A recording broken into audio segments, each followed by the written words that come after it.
The world gets worse and worse every day. That's why I, Joseph Rothschild, will become a hero.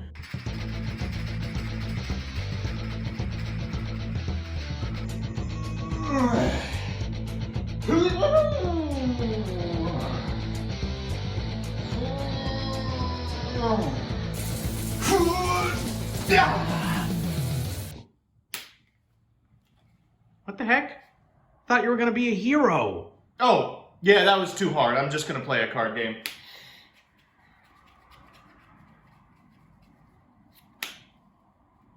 Hey everybody, Joseph Rothschild here, aka MBT, back again with another episode of 10-Minute Testing. If you live under a rock, or in a YugiTuber containment facility designed to reduce exposure to open-mouth thumbnails, you might not have heard about the new ban list. For those unaware, it was uncharacteristically short, so instead of spending time discussing if what was hit is still playable, spoiler, it is, we'll be taking looks at if what was unhit is any better. First on that list is Hero. So here's the list, and Jesus, this has gotten out of hand. Look at all those 2-ofs. As always, I'll give you a background about the archetype, a little bit of a discussion about what I hope the deck can do, and of course, the card by card. So firstly, for those of you that don't know, Hero is the archetype of monsters used in the anime by Jade and Yuki, and by Aster Phoenix, and by the Supreme King, and Yubel, and every kid on the playground from late 2005 to, well, presently. It's been through about 15 different playable archetypes, which range from Good Stuff Engine, to Sexy Floodgate Turbo, to Enabler for different, even sexier Floodgate Turbo, to splashable 6-drops that facilitate FTKs. Now, however, it appears the cycle is complete and the deck is once again a toolboxy, semi-linear deck with an extremely flexible extra and a wealth of advantageous options. This is due in no small part to the long overdue unlimit of the most powerful gamer ever printed, Stratos. This slur magnet was freed alongside his partner in crime, Destiny hero Malicious, fresh off the list following a gaping lack of Go-Key extra link in the metagame. These two combined give the deck positively perverse playmaking potential and an immunity to near infinite amounts of interaction. Put simply, these unlimits from the most recent ban list allow the deck to pop off quicker and extend longer, a phrase I'm sure you'll all be adults about in the comments section below. Our list attempts to integrate a couple of newly released cards that are currently pricing me out of this deck in paper, Malicious Bane and Adusted Gold. These two cards, together over $150 and climbing, gives the deck a new boss to build to. While previous setups could consistently find a permanent Dystopia, a Darklaw, and a Decimator, now one additional Stratos or Shadow Search can net you Malicious Bane, a Regeki on a stick with innate protection and enough attack to attract OTKs. The remainder of the list is cards curated to facilitate the above plays, and occasional 2-ofs of hard garnets that serve other purposes as well. If you're looking to nab these new enablers, feel free to use the TCG Player affiliate link in my description to do so. So with that, let's get into the card by card. Firstly, our newly freed fellas. 3 Stratos and 3 Malicious. Next are the Vision Heroes, 3 Ferris, 2 Increase because I fear God, and 2 Vion. After that is 2 Shadow Mist, then look at all these 1-ofs. Celestial, Dynatag, Aduster, Solid Soldier, and Honest. Bringing up the rear is 3 Ash Blossom. For spells, we've got 3 E-Call, 3 Fusion Destiny, 3 Mask Change, 3 Called by the Grave, A Hero Lives, Rhoda, Foolish, Dark Calling, and Polymerization. In the extra, we've got Malicious Bane, Dystopia, Adoration, Anki, Big Boy Trinity, 2 Daddy Darklaw, Dangerous, Exciton, Dweller, Dread Decimator, Unicorn, Wonder Driver, and 2 Cross Guy. So with that, let's jump into the games. Our first match is up against Pendulum, and I feel not only for my opponent, but also for Nim. Their deck got so much worse, and ours got so much better. Let's see what type of boards they intend to build in a world absent Agrippin. They're going to activate Foolish Burial to set a copy of Dark Worm to graveyard. They'll then reborn it to get a copy of Gate 0 to hand. Afterwards, they're going to set both the Luster Pendulum and the Zephyrath, popping the Zephyrath to trigger the Chronograph in hand and Special and Nui. After that, they're going to link summon a copy of Electromite and use its effect to send a Harmonizing to their extra deck. They'll bring it back with Electromite's effect, and then set Zephyrath and Gate 0 to Pendulum summon 4, including Harmonizing Magician, who will be searching a purple poison from deck. After that, it's time to combo off. Here's Elpie, here's Triple Burst, here's Destrudo, and here's a Spheres and a Skuldet?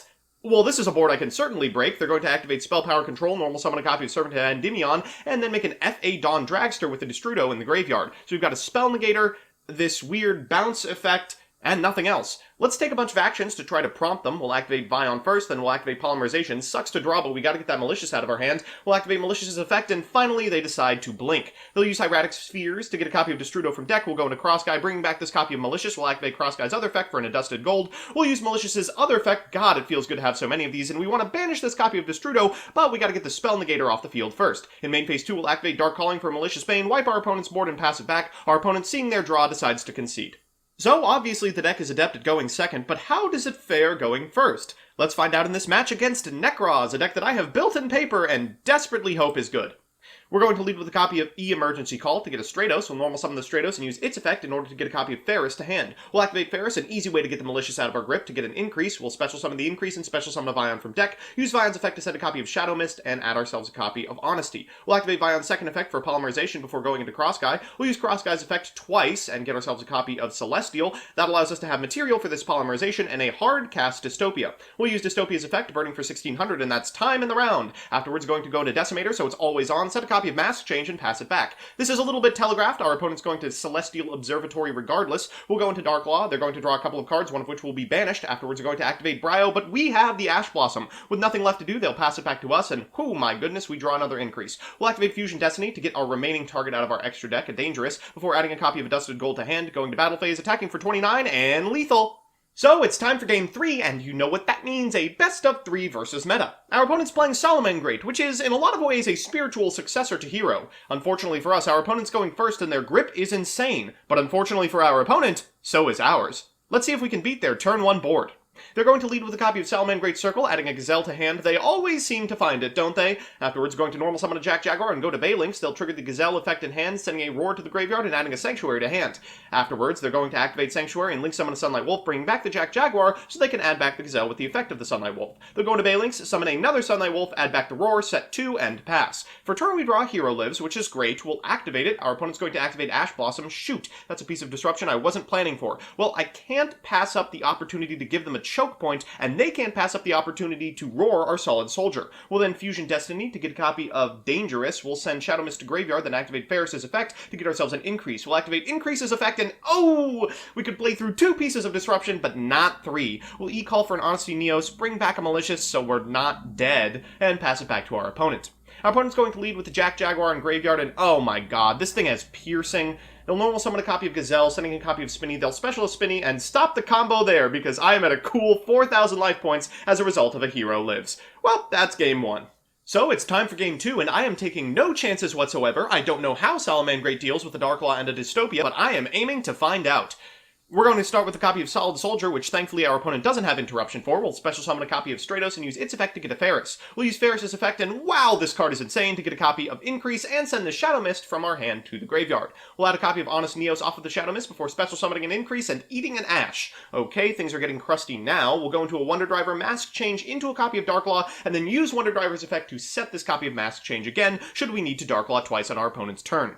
They'll normal summon a copy of Flame Buffalo and use the effect of Balinks. Balinks is going to add a Sanctuary, and Flame Buffalo is going to add a couple cards as well. We'll rip this copy of Will out of the hand before they go into Balinks, set a couple of cards, and pass it back to us. Things are looking up, especially with a rip that sweet. We'll use Stratos' effect to get a copy of Ferris. We'll activate Ferris once again, setting an Increase. We'll activate Increase's effect, special summoning itself, and adding a Vion. We'll use Vion's effect to send a copy of Malicious and go to Crossguy. We'll use Crossguy's effect, reborning the Malicious, and then its second effect, adding an Adusted Gold. We'll use Malicious for Malicious before we link summon a Dread Decimator, add a copy of Dark Calling, use it to get Bane, and our opponent concedes. So, it's time for game 3, and by this point in the set, our opponent has completely figured out what we're up to. They're going to lead with a copy of Signet Mining, adding a copy of Salamangreat Gazelle to hand. Afterwards, they'll activate the effect of Gazelle, sending a Roar.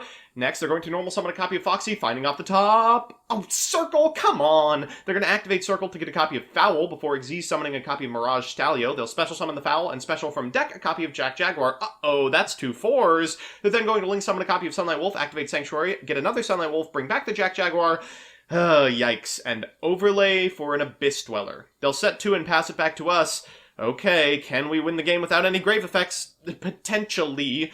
We're going to start with a copy of Solid Soldier. We're going to special summon a copy of Vion, sending a Shadow Mist for nothing. Before getting a Polymerization, we'll use Ferris's effect, then use Ferris's second effect. Our opponent's going to activate the effect of Sunlight Wolf as well to get an increase, which we will special summon to get a second one. We'll activate the Emergency Call for an E-Stratos, and I figure I am going to make them have the removal or lose here as they didn't add back the Roar. Unfortunately for us, they do have it, and that means the game is now over. At end step, they're going to activate Salamangreat Circle. For turn, they're going to draw, and I figure I have probably seen enough. So we're back with the deck, and while it wasn't successful in slaying Salamangreat, I still think there's plenty to be proud of. Let's do the pros and cons. First, the pros. 1. It's super adaptable. I mean, there's a huge variation of lines to account for almost any specific deck, and each boss hoses a different type of strategy. 2. It's consistent and resilient. It turns out searching upwards of 30 cards a turn means that you're able to play with your entire deck fanned out in front of you at basically all times, no matter what Ms. Blossom has to say. And 3, the new changes make a world of difference for the deck. 3 Malicious means you can easily make it through removal, the Stratos smooths out your hands, and an always available Raigeki puts the archetype through the roof. And the cons. 1. It's hard. Yu-Gi-Oh! Players don't possess the craniums of Legacy players, so they're not used to having to navigate 18 disparate and equally available lines, myself included. It's going to take you a significant amount of time to figure out where you're going, when, and why. 2, it kinda feels like a slightly worse Salamangreat. You're on about 20,000 different monsters, each of which does something very slightly different, but unlike Salamangreat, it has a real problem with recursion. And 3, there are choke points. Even if you use every searcher in the world, it's not hard to get stuck on a hand that's normal summon reliant, and smart players will pick up on that.